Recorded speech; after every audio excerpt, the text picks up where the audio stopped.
అందరికీ నమస్కారం. నా పేరు మొహమ్మద్ తబ్రేజ్. నేను సిఐగా పనిచేస్తున్నాను అనంతపురం జిల్లాలో. ఇప్పుడు మీకు అందరికీ నేను ఒక సంస్కృత శ్లోకం చెప్తాను.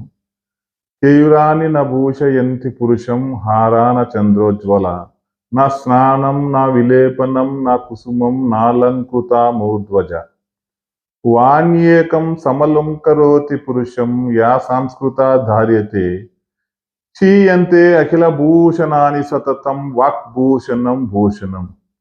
కేయురాని నభూషయంతి పురుషం, కేయురాని భుజగీర్తులు అంటే చేతి కంకణాలు, నా భూషయంతి పురుషం పురుషుణ్ణి అలంకరింపజాలవు. నా హారములు, నా చంద్రోజ్వల చంద్రుల వలె ప్రకాశించేటివి, నాలంకృత మూర్ధ్వజ అందంగా అలంకరింపబడినటువంటి వెంట్రుకలు, నా స్నానము నా విలేపనం నీ ఒంటి మీద పూసే పూతలు, ఇవన్నీ పురుషుణ్ణి అలంకరింపజాలవు. మరి పురుషునికి అసలైన అలంకారం ఏది?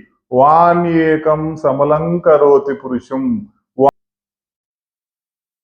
అలంకరింపజాలదు.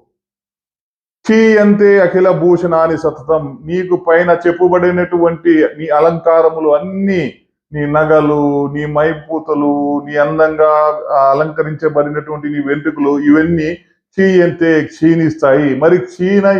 మరి క్షీణించనిది ఏది అనే ఉంది అంటే వాక్భూషణం, నోటి నుంచి వచ్చే మన యొక్క పదాలు అంటే టాకింగ్ పవర్. భూషణం ఒక్కటే మగవాణ్ణి అంటే మనిషిని అలంకరింపజాలదు. నేను ఈ సమయంలో ఈ శ్లోకాన్ని ఎందుకు చెప్తున్నానో మీకు అందరికీ అర్థమయ్యే ఉంటుంది. Thank you.